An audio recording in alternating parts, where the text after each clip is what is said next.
Jadi kegiatan sosialisasi itu terkait dengan upacara awalnya adalah diawali dengan mohon doa restu. Lunasice itu Betara Baruna, semoga beliau berkenan untuk memberikan areal laut itu sebagai kawasan pelabuhan bandara Bali Utara. Kemudian dilakukan dengan upacara lunasice dan penyampaian sosialisasi terhadap apa makna bandara di laut, kemudian apa hal-hal yang terkait dengan aturan-aturan regulasi yang akan disampaikan oleh Direktur PT BIPU untuk informasi edukasi kepada masyarakat, khususnya kepada para jero mangku, kepada kelompok nelayan dan kepada pecalang, bahwasannya keberadaan PT BIPU ini legal formalnya adalah berdasarkan PSN, Program Strategis Nasional, yang diatur oleh Perpres 109, dan itu pun sesuai dengan RT/RW, Rencana Tata Ruang Wilayah, RDTR, kemudian yang lain, sehingga legal formalnya itu sah. Dan berdasarkan surat-surat yang kami baca di sana dari Kementerian KKP itu sudah ada, kemudian dari Bappenas memang sudah diberikan rekomendasi. Intinya menunggu penlok, penetapan lokasi yang akan mudah-mudahan Astungkare itu disetujui oleh Kementerian Perhubungan. Nah, sesuai dengan apa yang disampaikan oleh Bapak Iwan selaku Dirut PT BIPU, bahwasannya bandara ini adalah ramah lingkungan. Kemudian bagaimana peran nelayan itu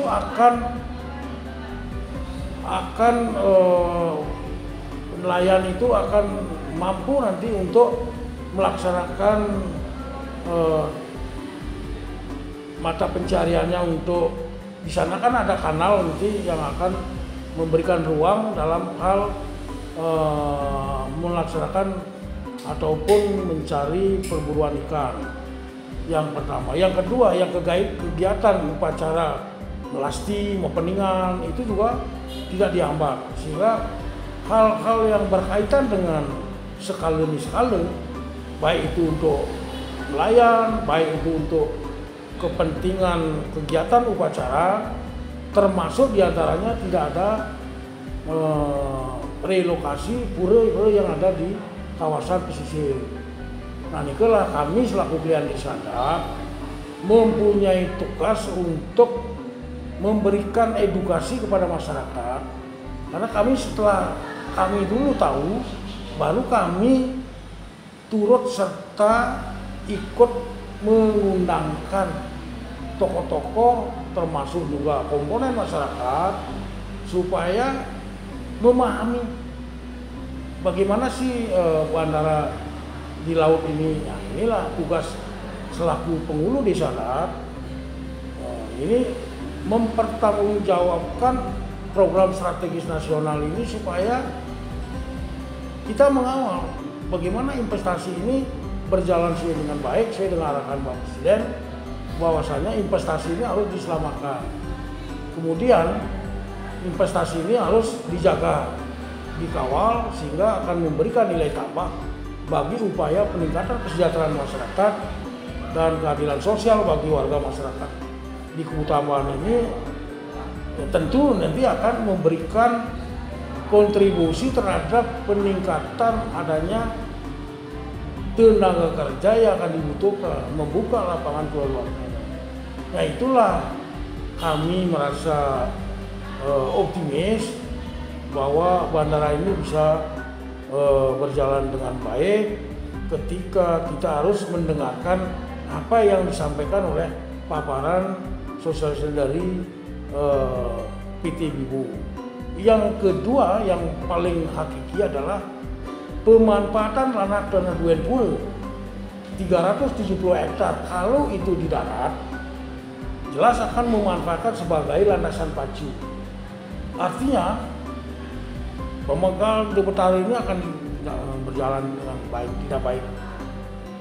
Kemudian situs-situs yang ada di sana akan nanti akan ada ditinjau, dievaluasi apakah itu melanggar situ atau tidak. Nah, jika di laut pemanfaatan tanah Duen Pura ini akan dimanfaatkan sebagai aerocity, aeropolis. Artinya bisa dipilih mana-mana tanah itu akan dimanfaatkan. Sehingga itu tidak semuanya dimanfaatkan. Kalau itu di laut, artinya pengamanan tanah Duen Pura itu akan bisa kita pertahankan tetap atas nama Duen Pura. Kalau itu nanti di darat, karena itu dimanfaatkan sebagai landasan pacu, kemungkinan karena itu PSN merubah status tanah dari tanah Duen Pura menjadi tanah negara. Inilah yang menjadi kami harapkan, bahwa keuntungan kalau di laut skala dimanfaatkan, memberikan nilai tambah, skala tidak akan dihantui oleh pelepasan status tanah yang akan dimanfaatkan jika itu di darat, sehingga kami mempunyai tanggung jawab untuk bagaimana pelaksanaan ini bisa berjalan dengan baik ataupun goal bahwa di laut ini bisa berjalan. Begini sebenarnya, PT Bibu itu kan sudah dari tahun 2015 sudah bergerak. Saya tidak tahu kalau 2017 ada agenda juga. Nah, berjalan waktu ada di laut, ada di darat, sudah itu 2018 info di darat. Saya juga mengawal warga kami pada waktu dipanggil Denpasar. Setelah itu kemarin lama tidak ada kabar apakah di darat apa di laut, memang tidak ada kabar, sehingga PT Bibu lagi soal ke saya mau mengumpulkan warga nelayan. Nah, sehingga pada waktu itu ada undangan, kami dengan Pak Dirpase memang menandatangani. Karena bagaimanapun juga perspektif kami adalah pada waktu menandatangani ikut mengundang, karena tujuannya adalah hanya silaturahmi, tidak ada nuansa apa, hanya silaturahmi untuk undang dan juga. Nah, mau tidak mau saya harus hadir untuk mendampingi warga kami, karena tugas sebagai promoter paling tidak adalah salah satunya tentang bagaimana keamanan, ketertiban di desa. Itulah tantangannya, sehingga tanggal 22 itu terjadi pertemuan yang isinya doa dan silaturahmi, sosialisasi lah. Itu dulu dasarnya.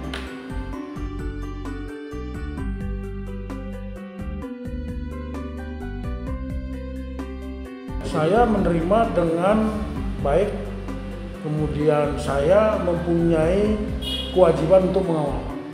Dalam arti bagaimana upaya kita melihat kondisi ekonomi masyarakat Buleleng, Kubu Tambahan, apalagi dalam situasi pandemi, sehingga ini akan memberikan peluang khusus untuk peningkatan kesejahteraan masyarakat, bukan untuk pribadi. Saya tidak berpikir pribadi, saya berpikir bagaimana masyarakat itu bisa menikmati adanya investasi ini sebagai upaya untuk meningkatkan, karena itu dijanjikan hampir 200.000 peluang tenaga kerja untuk bisa dimanfaatkan bagi warga lokal. Nah, inilah kontribusi positif bagi tenaga kerja kita di sini, termasuk Buleleng. Namun satu hal, banyak hal yang teriak-teriak, bahwa ada yang satu ya, yang kecil istilahnya, menolak adanya bandara internasional melalui udara. Ya, inilah hal ini sangat kami sayangkan. Itu kan mempunyai hak masing-masing untuk menyampaikan aspirasinya. Tentu aspirasi itu harus berdasarkan argumentasi yang positif, dalam arti dia harus mendengarkan dulu apa yang menjadi dasar penolakan. Kalau di sini misalnya yang dipakai dasar adalah reklamasi, perlu dipertanyakan. Ada nggak reklamasi? Nah, ini yang pertama. Yang kedua, nelayan nanti akan tidak mendapat, tidak bisa melangsungkan mata pencariannya. Ini harus perlu nanti dipertanyakan. Kemudian dari sisi visi Gubernur Bali, Nangusat Kerti logo Bali, Samudra Kerti. Pengertian Samudra Kerti, apakah dengan adanya bandara ini akan melanggar adanya Samudra Kerti? Ini perlu menjadi satu kajian. Menurut hemat kami, Samudra Kerti itu bagaimana melestarikan laut. Tetapi di sini dari Pak Iwan sendiri bilang bahwa itu tidak akan adanya biota laut yang akan terumbu karang atau apapun yang akan dibunuh. Tidak ada itu. Nah, makanya kami yakin. Jadi hal-hal seperti itu menjadi satu kajian. Mari kita buktikan nanti. Betul nggak bahwa itu akan menjadi yang terbaik? Jangan ujuk-ujuk menolak. Nah, ini hal-hal seperti ini kami sangat menyayangkan. Mestinya harus adakan komunikasi dulu sebelum memberikan satu penilaian bahwa menerima atau menolak itu hak masing-masing penyampaian aspirasi.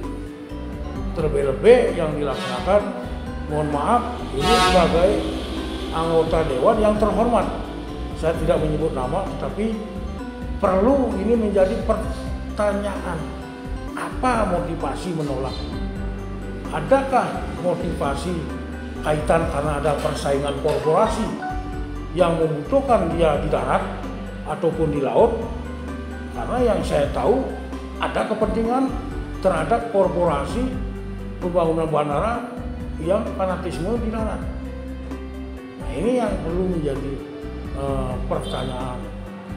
Apalagi beliau itu sebagai anggota parlemen yang mestinya memanfaatkan kewenangannya untuk apakah namanya RDP, rapat dengar pendapat atau memanggil dalam skop DPRD Provinsi Bali. Ini pasti harus dipertanyakan dulu, jangan ujung-ujung menolak. Sehingga bagaimana kegiatan masyarakat di sini menciptakan satu kegaduhan, inilah sehingga justru datang dari orang-orang yang terhormat. Kita di pemerintahan desa artinya tidak harus dukung-mendukung. Itu kan semua muaranya kan ada di kajian-kajian, ada FS, ada apalah namanya. Sudah tentu pada waktu PT Bibu juga mengadakan itu, kita kawal juga. Pada waktu di darat juga ada banyak petugas, kita kawal juga. Itu.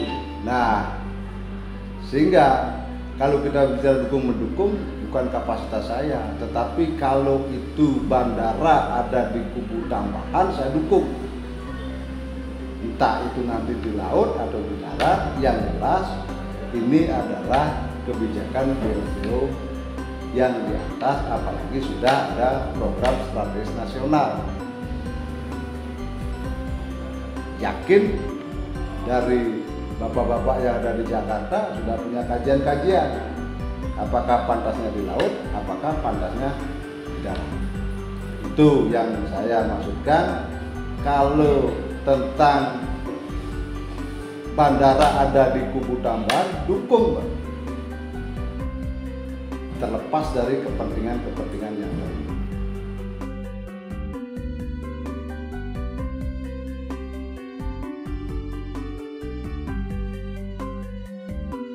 Harapan kami sampaikan kepada seluruh masyarakat, mari kita mengawal. Berikan dulu kesempatan untuk adanya pembangunan bandara ini. Dan kita buktikan nanti. Karena ini kan regulasi yang sudah diatur oleh peraturan perundang-undangan. Ini tentu akan ketat terhadap penilaian-penilaian itu. Ketentuan itu pasti harus diikuti.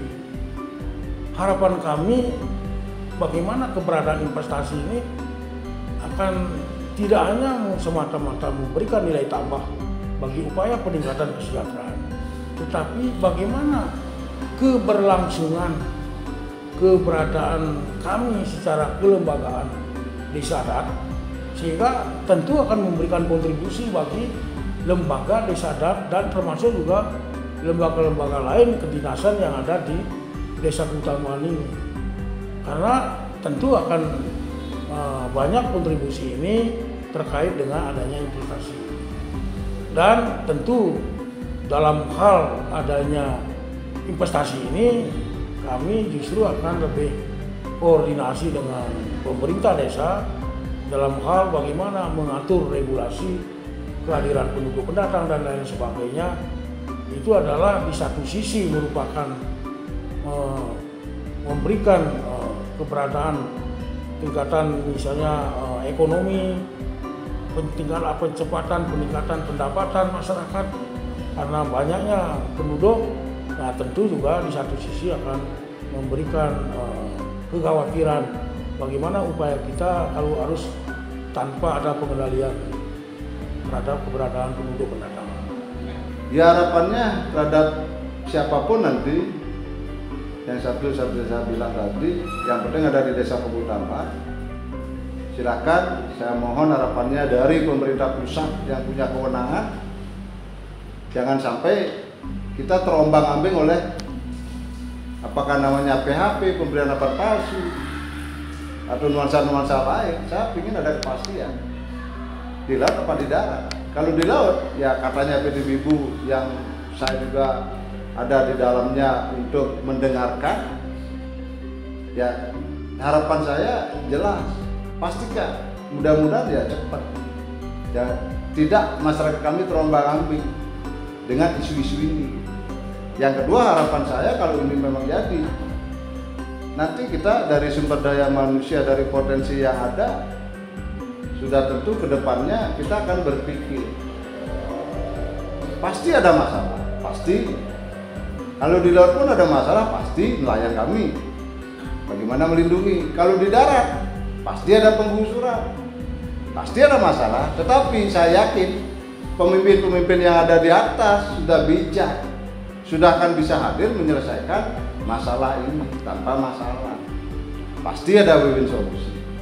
Nah itu, tapi yang tadi saya bilang harapan saya, warga saya, ayolah janganlah kita kisruh di bawah, berikan kewenangan kepada Bapak Presiden kita, Bapak Jokowi, pemerintah yang teratas kita. Beliau pasti ada kebijakan-kebijakan bagaimana untuk Bali Utara ini yang sudah apalagi menjadi program strategis nasional.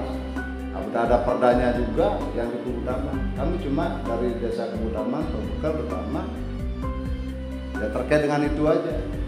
Karena tujuan kami juga sama-sama mensejahterakan masyarakat, mengawal daripada program strategis nasional ini.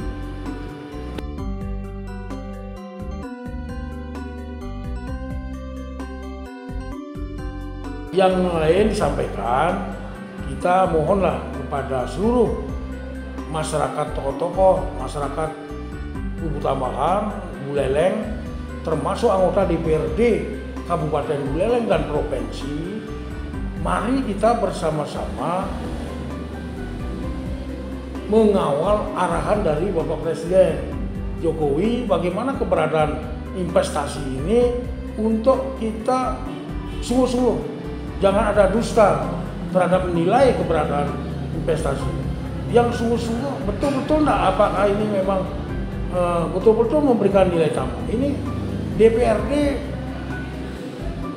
perlu lebih menyerap aspirasi, terutama mengadakan penilaian, pengecekan, termasuk juga bagaimana menelusuri terhadap regulasi yang ada, termasuk juga bagaimana peran DPRD sesuai dengan komisi yang ada, melihat kesungguhan pembangunan investasi ini tidak hanya sebatas wacana, terlebih-lebih adanya manuver dalam hal tahun 2024.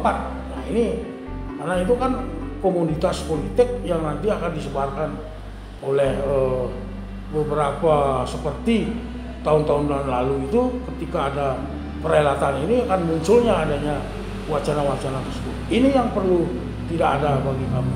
Disinilah peran DPRD. Karena DPRD ini adalah merupakan wakil-wakil rakyat yang terhormat yang memberikan harapan hidup bagi keberlangsungan pembangunan di Bali.